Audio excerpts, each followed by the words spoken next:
Baik, kita kembali ke mata kuliah Elektronika Telekomunikasi dan kali ini kita akan membahas tentang parameter transmisi. Nah, eh yang pertama yaitu tentang matriks ABCD. Ini akan menjadi parameter transmisi dikenal sebagai matriks ABCD. Sebelumnya kita membahas tentang representasi parameter Z atau impedansi, Y atau admitansi, dan S atau parameter S sendiri yang dapat digunakan untuk mengkarakterisasi jaringan gelombang mikro dengan berbagai jumlah kutub port. Jadi port itu yang umum ya, portnya ada berapapun sampai N buah, itu dijelaskan di parameter Z, Y, dan maupun S. Nah, pada prakteknya, kebanyakan jaringan gelombang mikro hanya terdiri dari 2 atau lebih sambungan cascade jaringan 2 kutub. Jadi bisa juga dia hanya 2 kutub, ataupun di cascade, 2 kutub di cascade atau digabungkan. Itu. Nah, hal ini justru lebih memudahkan kalau kita definisikannya dalam transmisi 2x2 atau matriks ABCD disebutnya, untuk setiap jaringan 2 kutub yang ada. Jadi kalau kita lihat di sini, nah yang atas itu adalah gambar dengan, jaringan 2 kutub, lalu disambungkan lagi dengan jaringan 2 kutub yang lain. Nah, yang, sedikit membedakan dengan parameter lainnya adalah arah I2-nya itu bukan mengarah ke, apa namanya, ke matriks di sini, ke portnya, sorry bukan port, apa namanya, ke sambungannya di sini, tapi ke arah luar, gitu.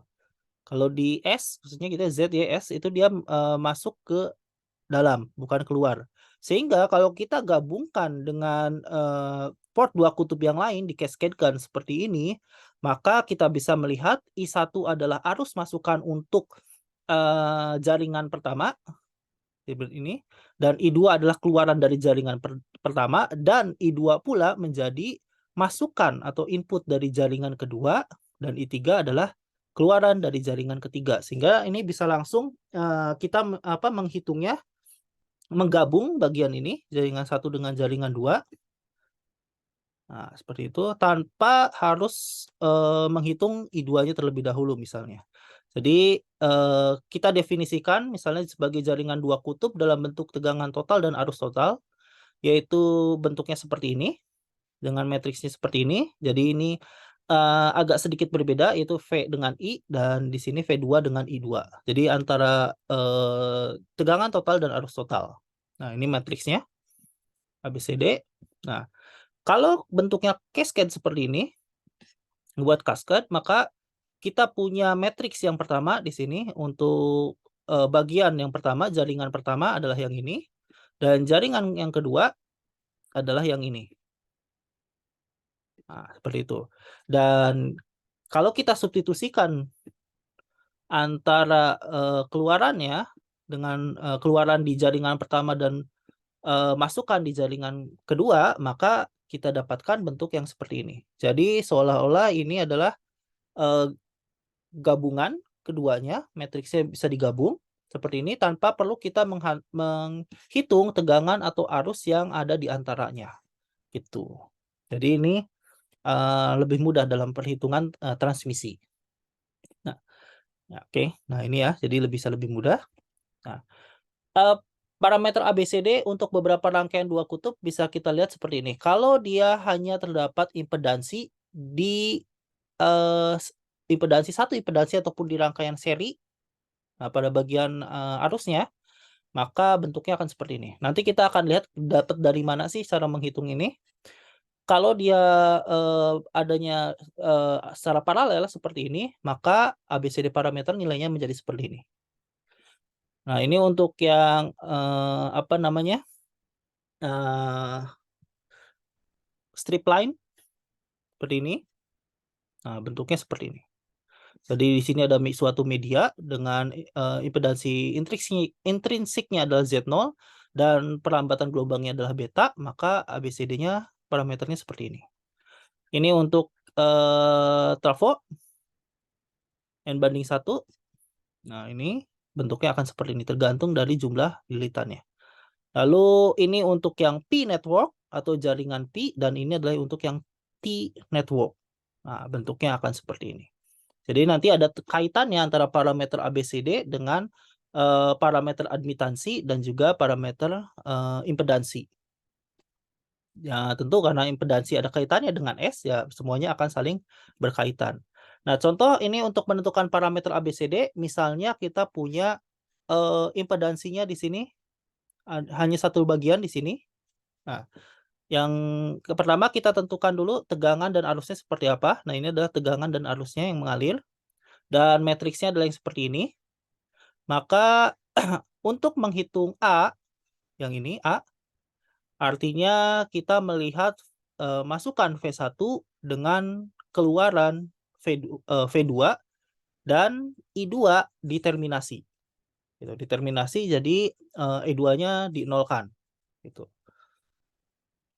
Nah, karena I2 itu diterminasi, maka tegangan V1 akan sama dengan tegangan V2.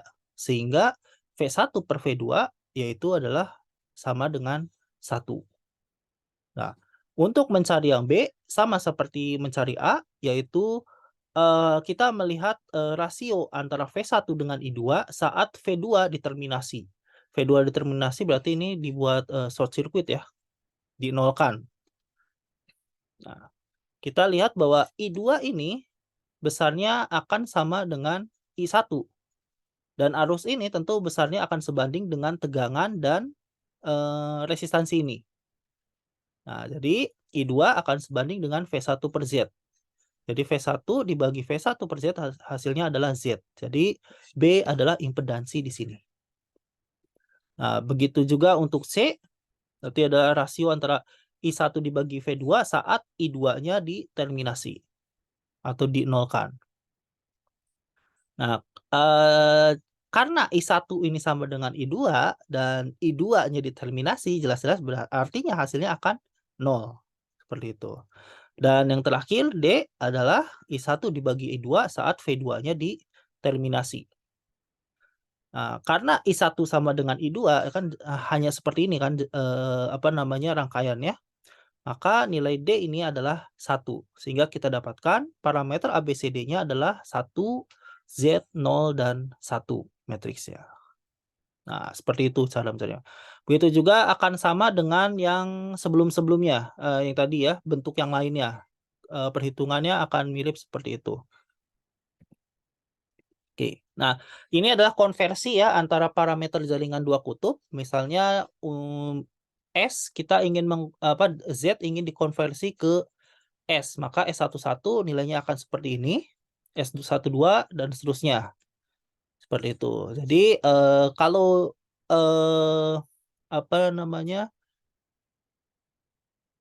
ABCD ingin dikonversi ke Z, bentuknya akan seperti ini. Nah, dan seterusnya. Nah, jadi ini adalah konversinya. Jadi tidak kalian bisa mengubah-ubah gitu ya.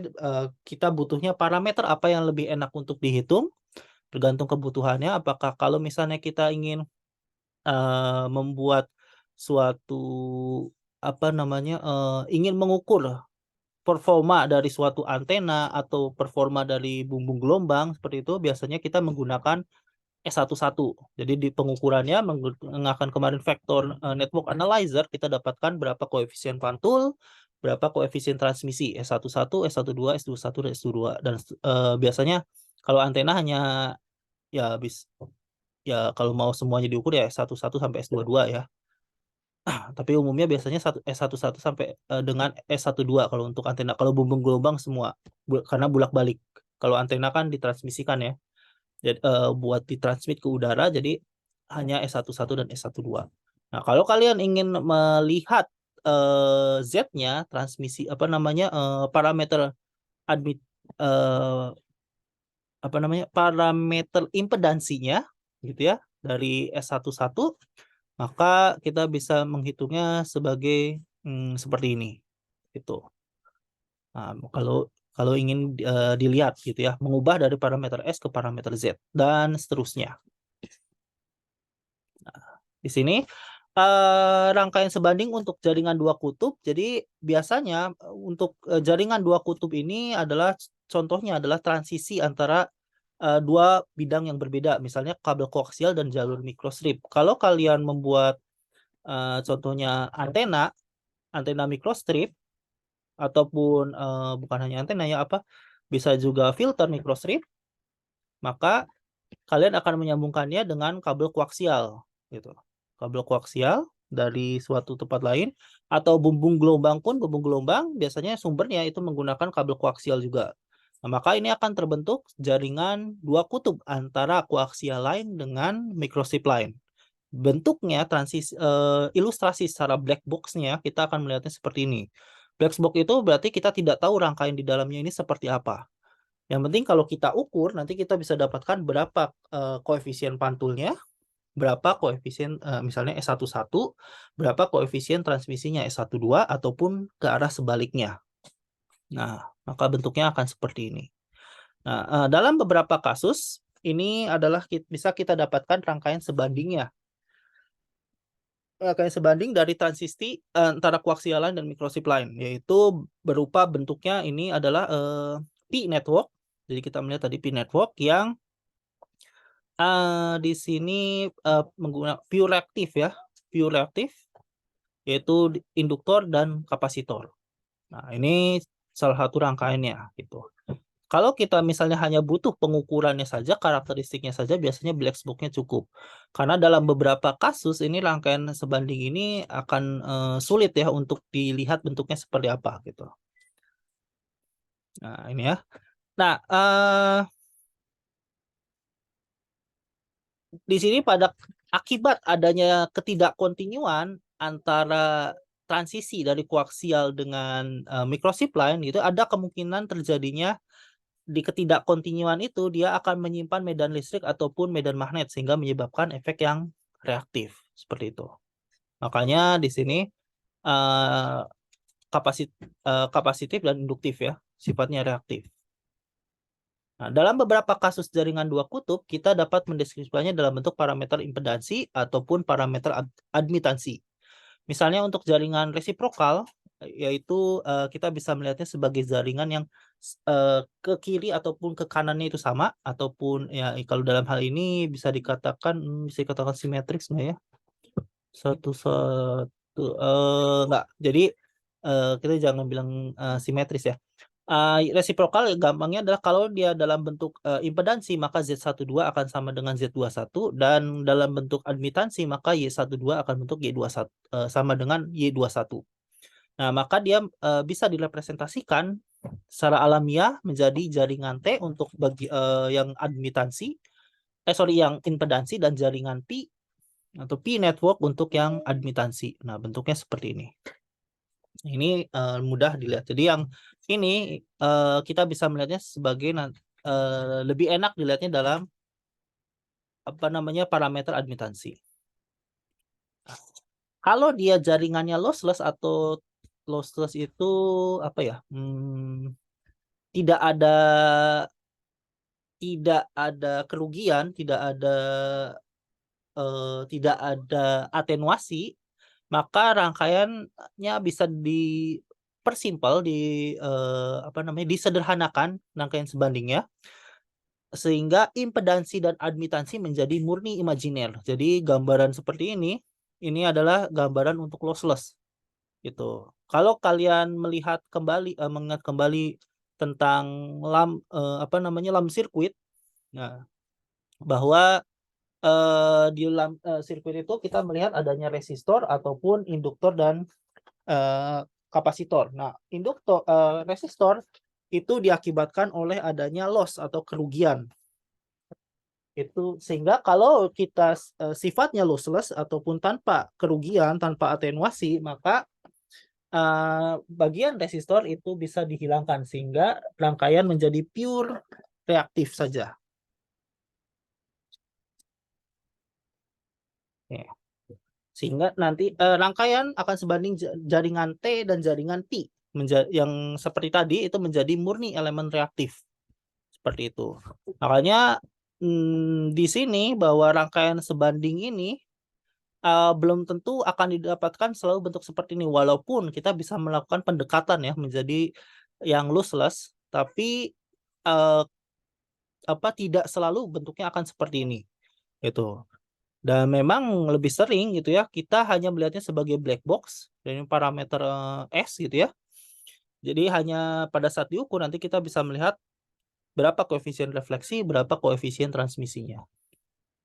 Nah, kita bahas kembali tentang ketidakkontinuan rangkaian. Jadi ada beberapa kasus bahwa ketidakkontinuan itu memang kita berikan sendiri. Nah, ini ada beberapa rangkaian ekivalen atau rangkaian sebanding untuk ketidakkontinuan pada bumbung gelombang. Misal kita kasih di cross section, berarti hanya satu lapis gitu ya. Jadi ini bukan bagian yang diarsil ini hanya seperti satu bidang tipis di bagian bumbung gelombang persegi. Jadi kalau ini kita lihat dari depan, kita berikan suatu bentuk seperti ini, yaitu induktif diafgram.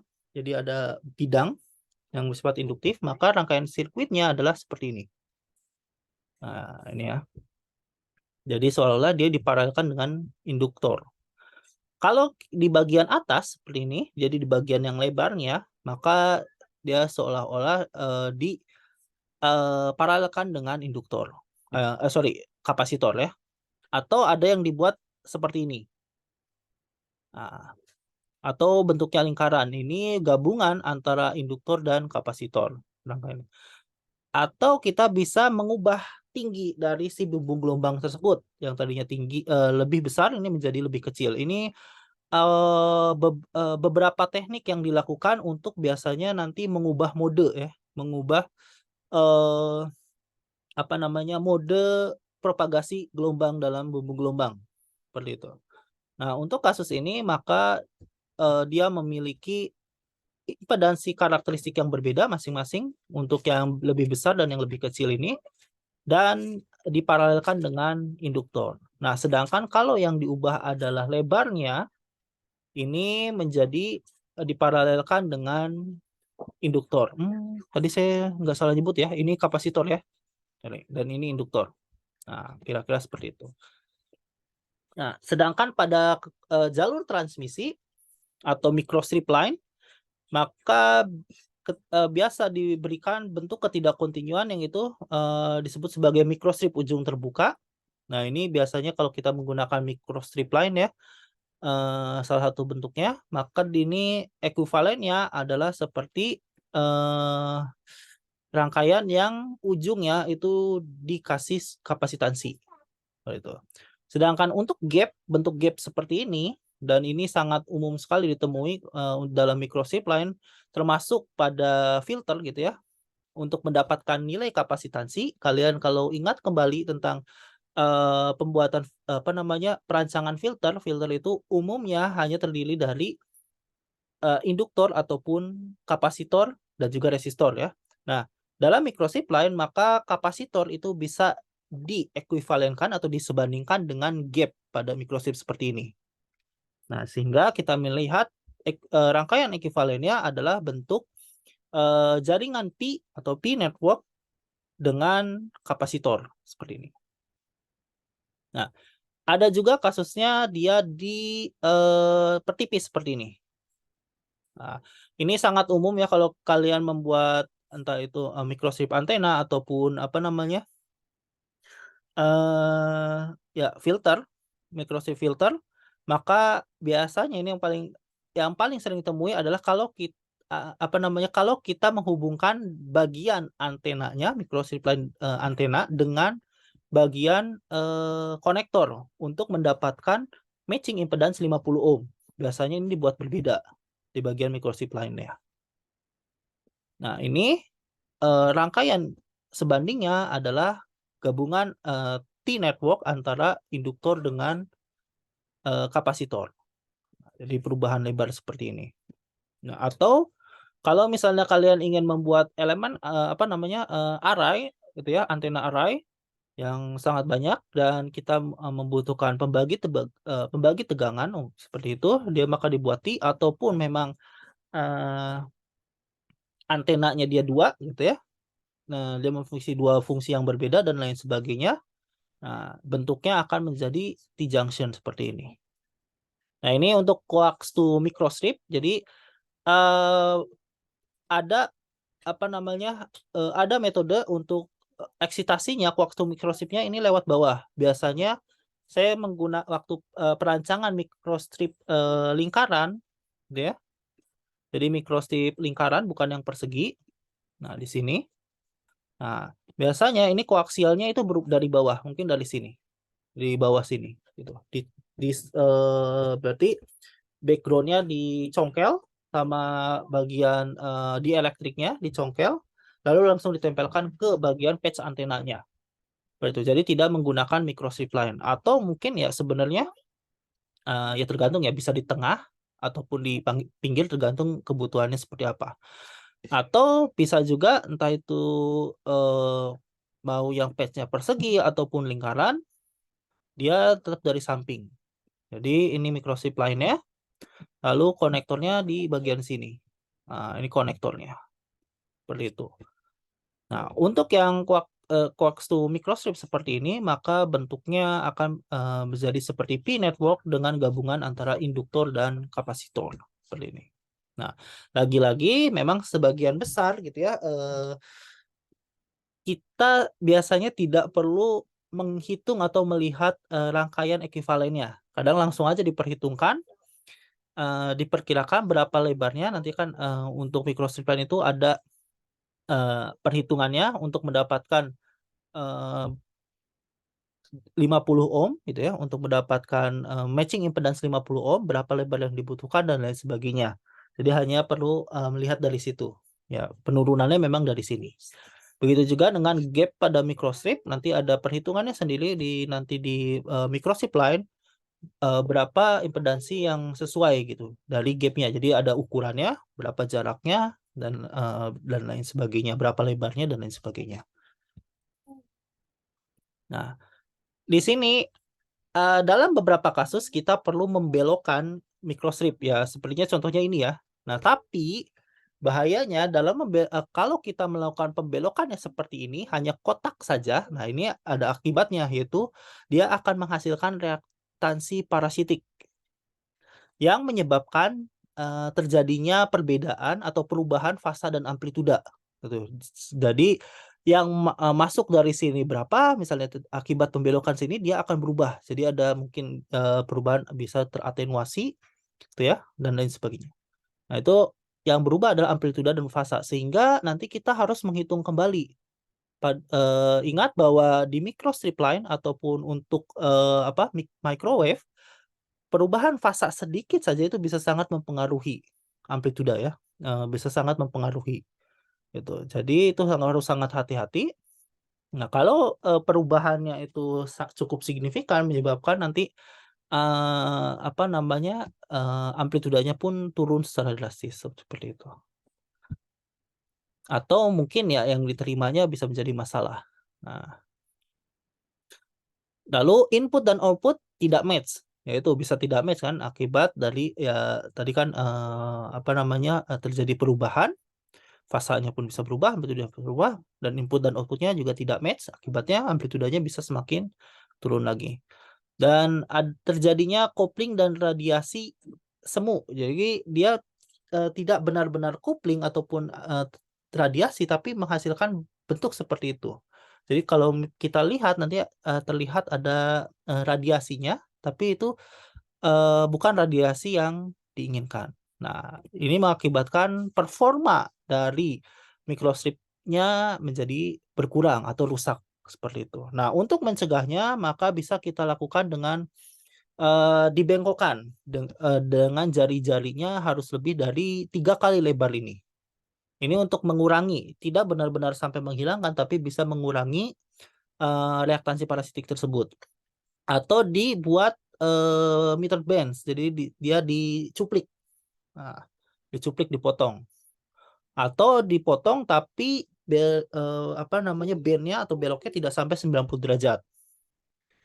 Nah, atau kalau misalnya, yang berubah lebarnya, contohnya seperti yang tadi ya, ada perubahan lebar, yang tadi saya ceritakan ini paling sering terjadi di, antena gitu ya. Kalau kita ingin buat, untuk matching impedance dan patching microstrip line pada antena microstrip, nah ini dibuat, tidak langsung siku, jadi tidak langsung siku seperti ini. Nah, tapi dibuat dia slope seperti ini. Nah, atau ini juga yang T tadi, yang T junction, jadi tidak rata seperti ini, tapi dibuat ada cuplikan, jadi gabungan yang ini. Gabungan untuk yang kiri dan kanannya. Nah, seperti itu. Nah, jadi untuk perancangannya harus hati-hati. Kecuali kalau memang tidak terlalu apa namanya mempedulikan bagian itu, tapi nanti performanya itu bisa sangat turun sekali. Nanti mungkin gain-nya bisa apa namanya gain-nya bisa turun, lalu pola radiasinya bisa berubah akibat tadi adanya apa namanya perubahan pada fasa juga. Dan ya mungkin jadi performanya bisa berkurang S1-1-nya, S1-2. Jadi kalau misalnya ternyata nanti antara simulasi dengan pada saat dibuat itu bedanya cukup jauh, nah itu mungkin salah satunya masalahnya di situ. Gitu. Oke. Nah, berikutnya untuk eksitasi waveguide, ini sebenarnya sudah pernah saya jelaskan di overview waveguide ya. Jadi apa bukan penjelasannya bagaimana memasang eksitasi pada waveguide sehingga menghasilkan mode yang diinginkan. Jadi ini teoritis ya, bahwa kalau kita memiliki sheet atau lembaran seperti ini untuk waveguide yang sangat panjang ke kiri dan ke kanan, ini keadaan ideal ya. Biasanya kan pasti ada batasnya gitu. Jadi sangat panjang. Maka amplituda untuk medan listrik yang propagasi medan listriknya itu antara yang ke kiri dengan yang ke kanan sama. Bentar, yang ini Z positifnya ke sana ya, berarti ini yang plus, ini yang minus. Nah, besarnya sama. Di Z sama dengan nolnya. Nah, untuk medan magnet itu kebalikannya. Plus dan minus gitu ya. Yang positif dengan yang negatif. Ini hanya dari sifat dari medan listrik dan medan magnet. Nah, sedangkan kalau kita menggunakan probe gitu ya, bentuknya seperti ini, jadi tidak menggunakan sheet, lembaran, ini namanya probe fed ya. Dengan asumsinya, jadi ada beberapa asumsi yang dilakukan. Jadi diameternya ini sangat kecil, sangat-sangat kecil, dan modenya ini hanya TE10. Kita tahu sebelumnya pernah dibahas bahwa kalau bentuknya seperti ini, maka dominan modenya itu adalah TE10. Maka kita bisa menentukan wave impedansinya adalah seperti ini. K0, eta0 per beta 1. Beta 1 kita tahu itu adalah koefisien dari propagasi gelombangnya. Lalu amplitudanya yang ke arah positif, jadi ini juga masih bumbung gelombang yang sangat panjang, yaitu besarnya adalah min Z1 wave impedance dikalikan I0. I0 itu adalah medan listrik yang berhubungan dengan rapat atau densitas rapat arus dari probe fed ini dibagi dengan A, yaitu lebar dari bumbung gelombang. Ataupun A1 minnya ya berarti ini akan sama karena dia modenya hanya TE10. Seperti itu. Daya rata-ratanya itu dapat dihitung, yaitu besarnya adalah A dikalikan B dikalikan amplituda kuadrat dibagi dengan 2/Z1. Atau bisa juga dituliskan kalau kita tahu resistansi inputnya, yaitu I0 kuadrat resistansi input dibagi 2. Dan resistansi input kita bisa menghitungnya seperti ini, yaitu adalah B dikalikan Z1 dibagi dengan A. Jadi kalau kalian lihat di sini bahwa dalam kasus bumbung gelombang ini tentu entah itu amplituda, daya, dan resistansi input sangat dipengaruhi oleh lebar dan tinggi dari bumbung gelombangnya sendiri, ya. Dan tentu kita tahu bahwa lebar dan juga tinggi itu akan mempengaruhi apa namanya ya itu kan tergantung modenya juga ya, dan juga mempengaruhi frekuensi cut off dari suatu bumbung gelombang. Nah, ini Z1 pun wave impedance ini hanya untuk mode TS10. Kalau mode yang lain maka ini akan berubah gitu. Jadi memang sangat tergantung dari modenya. Nah, ini adalah salah satu cara lain eksitasi dengan aperture coupling. Nah, ini juga salah satunya. Nah, jadi kalau misalnya ini apa namanya, ada beberapa cara gitu untuk eksitasi bumbung gelombang.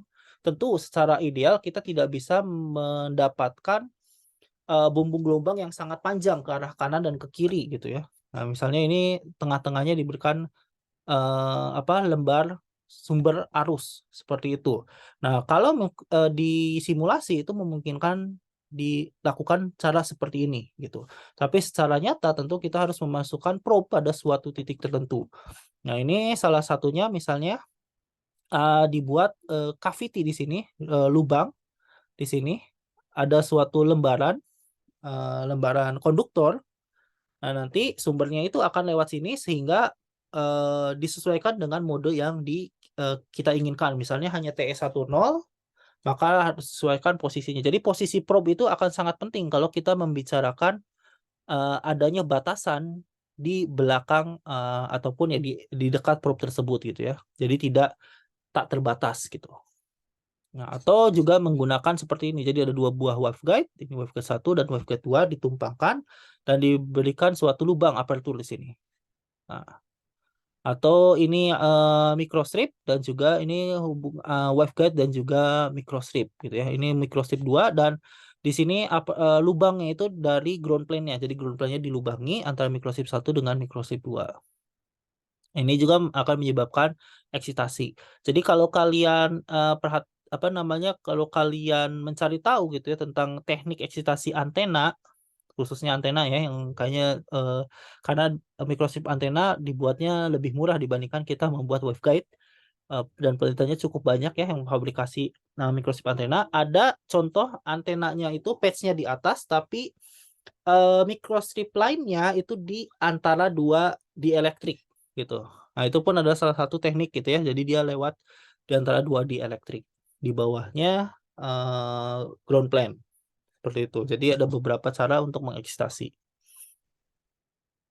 Nah, ini sebenarnya tujuannya ya untuk yang pertama ya pertama bahwa modenya kita ingin melihat modenya yang keluar itu adalah mode yang diinginkan gitu ya. Kalau untuk mode rendah seperti TE10 ini umumnya cukup mudah untuk dilakukan gitu ya. Tapi tetap ada perhitungan bagaimana kita menaruh probe tersebut entah itu di microstrip line ataupun di bumbung gelombang. Nah, kalau mode yang lain yang ingin dibangkitkan maka sangat banyak harus menggunakan beberapa trik tertentu.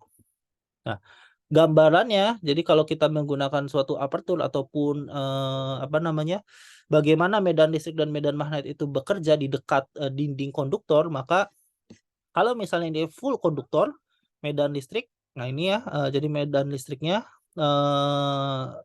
tegak gitu, tegak lurus terhadap bidang konduktornya, maka garisnya akan seperti ini, gitu. Nanti akan dipantulkan.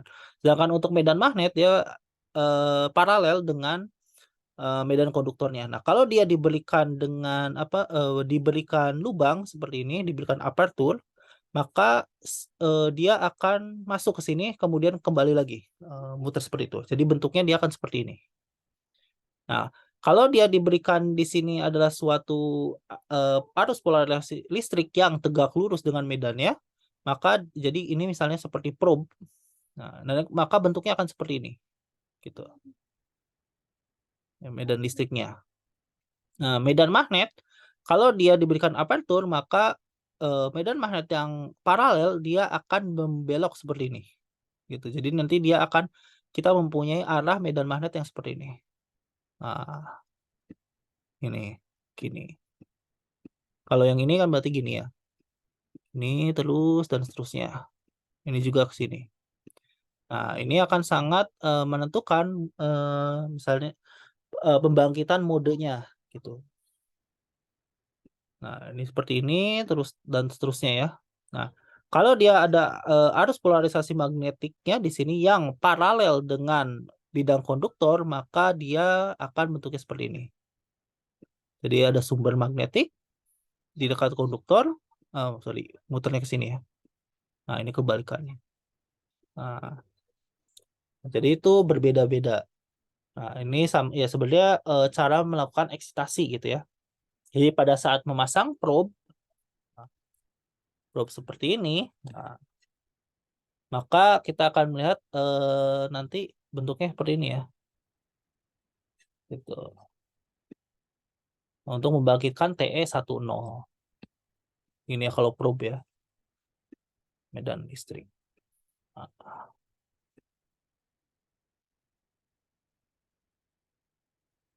baik, materinya sampai di sini.